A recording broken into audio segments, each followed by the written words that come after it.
Your profit on a mere $6,000 investment would be upwards of $60,000. Yeah, look, to be honest, this BS does not work anymore. The old stuff that used to work in sales from the Jordan Belfort era, where you could literally just convince someone that basically a pile of shit was going to be a nutritious meal and that it would improve your gut health, is pretty much absolutely gone. In this video, what we're going to cover is the exact process that me and my clients, as well as their sales team, who I also manage, are currently using to sell to sophisticated buyers only in 2024 and beyond. In 2023, sales resistance is at an all-time high, and it's only going to get worse in 2024. Particularly in the B2B space, depending on who you target, you are almost always talking to someone who has been on sales calls before and have heard the same generic shit and no one wants to hear it anymore. So now, more than ever, it is very, very important to approach prospects differently, not only when they're cold, but just in general as well, and especially just getting an intuitive gauge for how warm or cold they may be. And the problem with that is that typically it takes about 7 hours of exposure for you to actually get someone to open their wallet and pay you. So what you need to do is you need to meet them where they are. You need to help them progress through the journey in order to then buy. You can't approach them as if they're just going to buy. You want to find out their beliefs and determine whether you can make them buy by confirming their beliefs, or if you need to challenge and bend their beliefs towards becoming a buyer. So instead of just going in and trying to sell them, you need to find out where they're at and then either help them use their beliefs to buy or determine whether you have to challenge their beliefs in order to get them to buy. So there's nothing worse than someone telling you about something you're already aware of and then preaching about it like they just discovered something like crazy. For example, there's a precisely 0% chance that you're going to go into a bakery and say, mate, you're never going to guess what I just discovered, and then explain how you figured out how to slice bread. The baker is just going to tell you you're a dickhead and tell you to go stick your head where the sun doesn't shine. Because basically in 2023, that's what's going on. The market is really tired of the BS. It's really tired of what's going on when it comes to these amateurs in the market, and it's not actually working anymore. So this is why you're seeing so many people struggling. This is why you're seeing so many things like the courses, the coaching, etc. be so powerful at the moment, is because the people saying all this BS are the ones that are struggling and then going out and buying all this stuff in the market right now to try and fix their pain. Obviously, that's sort of just a chain of events, which isn't too ideal for the people who are actually buying these B2B services. The solution to this can be found by referencing off level 5 market sophistication from Eugene Schwartz's theory of sophistication. If you don't know about this already, I don't know what you're doing. You must be living under a rock, but this book is called Breakthrough Advertising and it's an absolute classic. So basically, Eugene Schwartz in the market sophistication theory essentially just explains that when you're first to market, you have a new claim. No one has it before. It's like when the kid rocks up to school, he's wearing brand new shoes, but then there's a second person in the market. So what happens then is the second kid that comes to school with the new shoes, maybe you need something better about the shoes. Maybe they're a different colorway. Then the third to market is when everyone starts having the first pair of shoes. So then new kids have to get new shoes because the old shoes, no matter how good they are, they're just not cool anymore. Then the fourth to market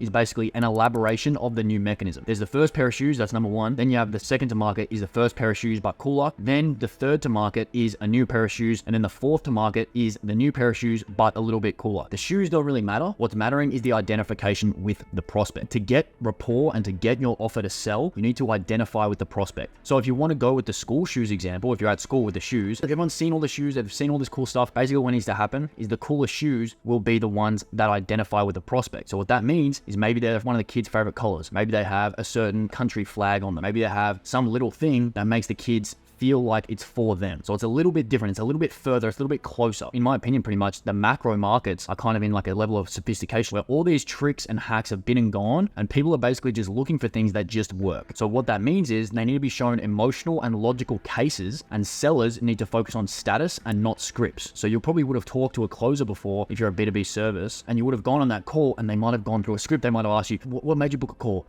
You know, all this stuff. They're trying to, what's your MRR? What's your goal? What's your pain point? Like just all this really low sophistication stuff that you've seen before. But what you want to do is if you're the seller at this point in the market, you have to be extremely aware of their situation. It's likely that they've been on calls before, like I mentioned. So what you want to do is ask them for their awareness and check their temperature. This is extremely important. You are going to look like an absolute dickhead on calls if you're not aware of this. So what you want to say is something to the tune of this. Yeah, so I'm sure you've been on these types of calls before, you know, so I won't bore you with the typical stuff, but I guess just to find out if this is a good fit, do you want to just run me through a bit more about your situation and why you might have thought that this is a relevant conversation to have, or something to the tune of that? So you can see there, I'm saying, look, I know you've been on these types of calls before, seeing their sophistication, so I'm not going to bore you with the typical stuff. So that reduces sales resistance. They're automatically saying, thank God, like this guy actually understands where I'm at. But I guess if you wanted to find out if this is a good fit, even saying that is a little bit low sophistication. You have to say that with something after it, we're like, yeah, probably like typical stuff, which kind of have to find out if this is actually a good fit. So do you want to just run me through your situation and, just tell me a bit about why you might have thought this is relevant to have? Within that, you can see how sophisticated you are. You are someone who understands their situation. But also, what you have to know at this point in the market is that sales is sophisticated at the macro level. Even if you have the best sales ability on calls, it's currently even harder to get people on the call than ever. So buyers' journeys now are including, they'll click a cold email, they'll go to the site, they'll watch a VSL, they'll Google search your name, they'll look at some PR stuff, they'll go through the case studies, they'll scroll through Twitter, they'll go through the YouTube. There's so many things that they can go and get, they can go and look at, and it's become so much more complex, and no two buyers are actually the same. It's very dynamic. You might go bang, bang, bang, bang, bang, or you might go bang, bang, bang, bang, bang, bang, bang, bang, and then book a call.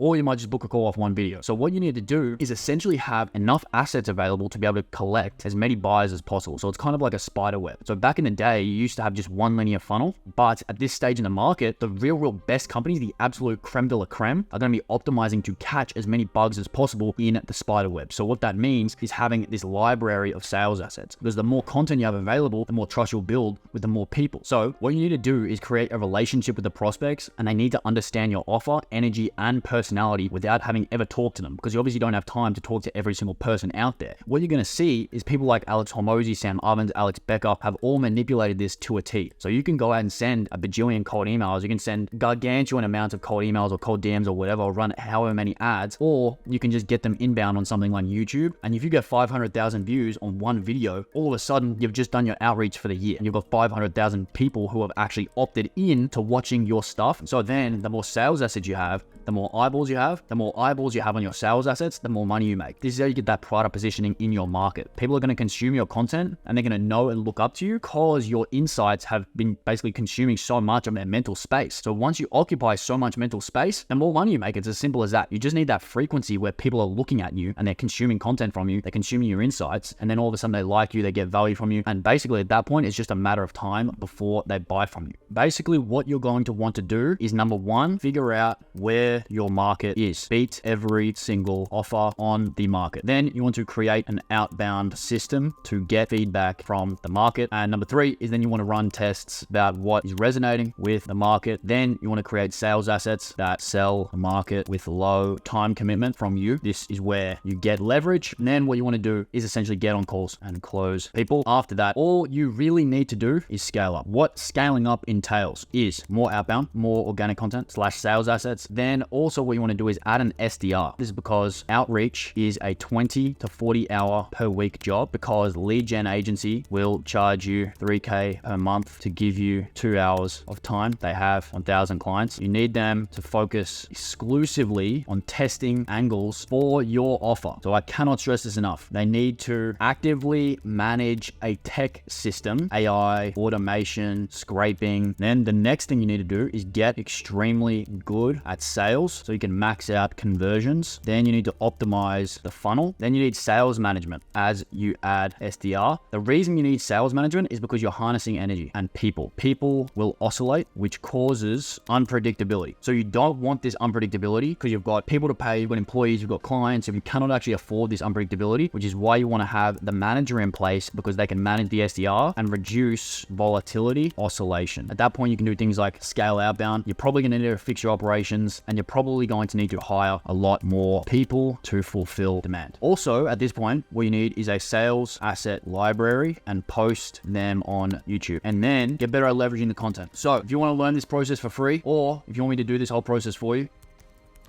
see you there.